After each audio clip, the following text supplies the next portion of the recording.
This is a review of Game 9 of the 10 games that were released on December 6th, 2017, of the match that went down between Google's acquired company, DeepMind, and their chess-playing software, AlphaZero, as it took on the world's strongest chess engine, Stockfish. And this is what happened. We had d4, and before you think, okay, yet another Queen's Indian defense, finally Stockfish decides he's had enough of the abuse in the Queen's Indian, and he's going to switch it up with e6. If you haven't seen our video reviews of Game 3, Game 5, and Game 8, and you're wondering, wait, I want to see those abusive Queen's Indians, go ahead and click on the links here included with the video, or just Google and find it. You'll see our video reviews. Of course, you know this is going to be one of my favorite videos to date because it was a French. Loves me a good French. And after d5, we get mainline theory, AlphaZero playing knight to c3, knight f6, e5, knight fd7, and with f4, we are officially in what is a mainline French defense. Call it what you want, a classical, a Steinitz, Bob's your uncle, doesn't matter. After c5, we have knight f3, and we are in a position that has been played hundreds and thousands of times. So not 100,000, but hundreds and thousands. And in these games, just about every strong grandmaster plays the approach as black, that you really want to build on this tension. The moves such as knight to c6 has been played, I think, north of 7,000 times in this position. The move a6 is very common. Also to sort of guard the b5 square in a very typical French move. Of course, moves like queen to b6 are also possible. Bishop to e7 is also possible. Any of these would have been mainline theory. And so here we see Stockfish vary first by taking on d4. But what's more is that AlphaZero's evaluation of White's best approach here is different than what's most often been played. c5 takes d4 is a move that's been played, but almost always met by the immediate recapture of the pawn, as it makes the most sense. But AlphaZero plays the move knight to b5. Interesting stuff, based mainly on the point that is actually really easy to understand. If you could choose which knight you want on d4, it probably would be the c3 knight, mainly because you want to use that c3 square, for the pawn. With the pawn on c3 supporting the knight, which in turn sort of keeps the position closed and allows you to focus your efforts on a kingside attack. Very, very common stuff in a French pawn structure. It makes sense that you would want to take back on d4 with the c3 knight. Why go out of your way to take with the f3 knight and then have to move this knight anyway later just to get c3? This is a typical idea that is actually played in some variations of the French winnower. So to see knight to b5 played by AlphaZero, suddenly you look at it with fresh eyes, I guess, and you say, yeah, it makes a lot of sense that this would be a pretty sound approach here from White. And now after bishop b4 check, we are officially in novelty territory. Knight to b5 had only been played one other time, but it was met by the move knight to c6. So here, bishop to b4 check was played by Stockfish, and after bishop to d2, he realizes he doesn't actually want to give up that dark square bishop, based mainly on obvious reasons that if that bishop is traded, the d6 square becomes a real problem with that knight on b5 still standing. So instead, he plays bishop to c5. His ideas are to make sure that he can hold on to that d6 square and only develop the rest of the queen side once there's no longer really this threat of the knight coming into d6. But if we're taking a step back and saying, okay, we're officially in uncharted waters. Yes, it's a pawn structure we're very familiar with, right? This is a wedge setup, which basically means you have normally a closed pawn chain where the middle pawn has been replaced by a piece. That's the positional or pawn structure definition of a wedge, a pawn chain where the middle pawn, the base pawn, has been replaced by a minor piece, either a knight or a bishop. The advantages of the wedge structure is that often a minor piece in the middle of this pawn structure is more active than a pawn, right? Obviously, minor pieces can do more than pawns can. The disadvantage is that without the pawn sort of holding that chain together right in the center, your lead pawn is weaker. Often there's also open diagonals because of that. So this is just some positional background on a structure that is very common in the French, but I think White has reached an advantageous version of that. Here, White plays the move c3, completing exactly the wedge that I've just been talking about. And with the time he's gained with b4, the lost time by the bishop, you start to like White's French, pretty simply put. After a5, b5, we capture on d4.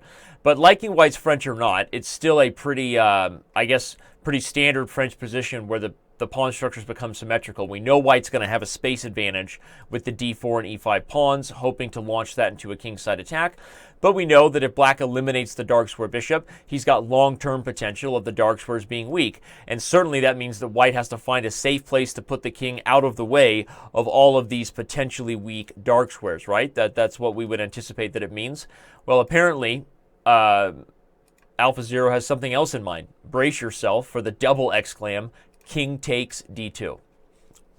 Right? He puts the king on d2 and says, actually, the safest approach I can take toward holding down my pawn structure and keeping that center closed is to use the king and put that guy right on e3, where once I don't have to worry about the center pawns, my other pieces can actually get involved in helping the attack be even more effective.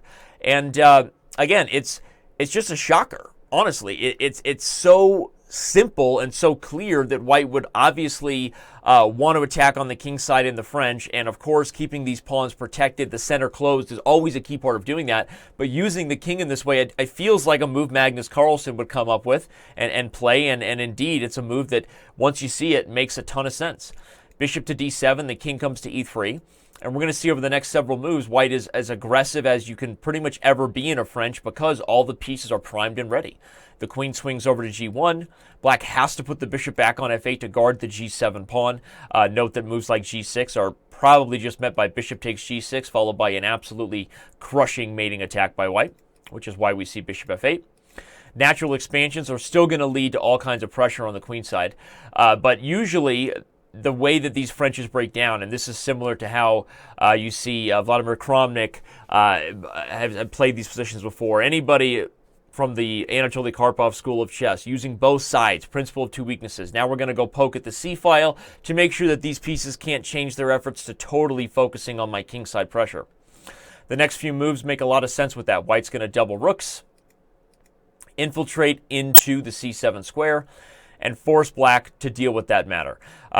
You do nothing here. Moves like bishop takes g6 with the knight coming into g5, the other rooks coming in. You just get the feeling it's only a matter of time before a lethal breakthrough happens. So black plays rook to c8, and what's amazing is we've actually been letting Stockfish think here. You see the evaluation bar on the left side of the board, and it still thinks black is okay here. Black is not okay here. This position after take c8 and rook c6, you're only going to see the pressure increase here for white, and eventually it's the horizon effect where white knows that these pieces will put themselves on squares that will be good enough for a lethal breakthrough. Do I actually see what that lethal breakthrough is right now? No, I don't, but it's going to happen due to black's lack of options, right? The lack of ways that black can improve the position. And again, that's the difference between how AlphaZero is approaching these things, or how me as your human commentator in this case is translating what AlphaZero is thinking. And he's doing it in such a super accurate way that it's honestly a joy. After bishop b7, note that of course we're not taking here because there's no reason to allow king c7, although probably if you put the rook on d6 and gave it up for the dark square bishop, freeing up the e5 square, I'm not sure it's so simple, but okay. No reason to do it. AlphaZero agrees and backs up the rook. And after the move king to d7, knight to g5, bishop to e7 is where things get super fun. If you want to pause the video and try to guess the move that sort of brings to the forefront and highlights what we've been saying was going to happen. It's only a matter of time before that lethal breakthrough takes place because of black's lack of options. You can do that, but too late. I've already given you a chance to pause it. We're continuing. Bishop takes g6. At first, you think you can't do this, and that's why the evaluation bar slides down, because I don't have to take back, which of course would allow mate, right? You can take e6 and then a million things. I think just queen takes b6 is probably mate in a couple, knight f7 wins. But obviously Stockfish didn't have that plan. He had the plan to take on g5 first, right? That's how black is maintaining his edge here. Unfortunately, no. The queen just takes back, giving up the bishop in a way that is honestly mind-blowing at first. You just give up the piece straight up and follow with f5, and you realize that black still has no moves. The bishop on b7 is completely useless. Taking on f5 would allow the move queen to f6, and there's no way to deal with queen d6 mate without the rook on h8 falling. Taking with the g-pawn would allow the move queen to g7, and again, the position is just completely collapsing. So Stockfish played rook to g8, makes sense, but the queen is going to continue to inchworm her way in to take advantage of the dark squares. She plays the move, queen to h6. Now the threat of queen h7 check is pretty lethal. You can't block on e7 because rook c7 will take that king away and the queen will fall. Really, there was nothing black could do here, and again, a human being can see that this position is collapsing. Queen up to f7 makes the most sense. You have to try to stop the obvious threats and see if white can come up with more. And again, this is where it gets even more fun. f6. White is playing the position for the long-term factors that black is never going to be able to coordinate due to a bishop that is blocked in. If this isn't a classically bad bishop in the French defense, I don't know what is. And the fact that the f6 pawn combined with future pass pawns are going to be enough. Nothing like seeing a position where we're reminded of those principles in chess that Tigran Petrosian and everyone our forefathers have taught us, which is your square control and ability to create threats is really who's better. The reason we value material and give them our dogmatic evaluations of the bishop is worth 3 points, the rook is worth 5 points, right? The reason we do that is because what you're assessing is in an open board without any other sort of forms of controversy. The rook's potential power we evaluate is about worth 5 points in that open board where he's really at his best. Same with the bishop, the knight, whatever, right? So all those things are true, and I'm not challenging the point values.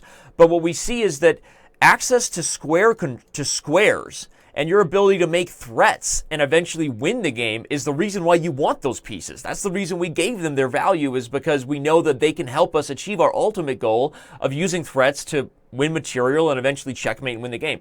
So it's fascinating when you see sacrifices work in that way, and really fun, because you see that square control, in this case the dark squares, the C file, is why white's winning. The material is irrelevant. So the next few moves are played. White's playing a bit of tickle, mainly because black can't do anything anyway. Now the queen is going to flip the script and try to infiltrate over here into lethal squares. That's going to force black's hand and make him have to trade queens. You're thinking, okay, again, but isn't a queen trade good, right? At least you're no longer getting mated, and aren't I not up a piece? Yeah, you are, but you don't have enough time.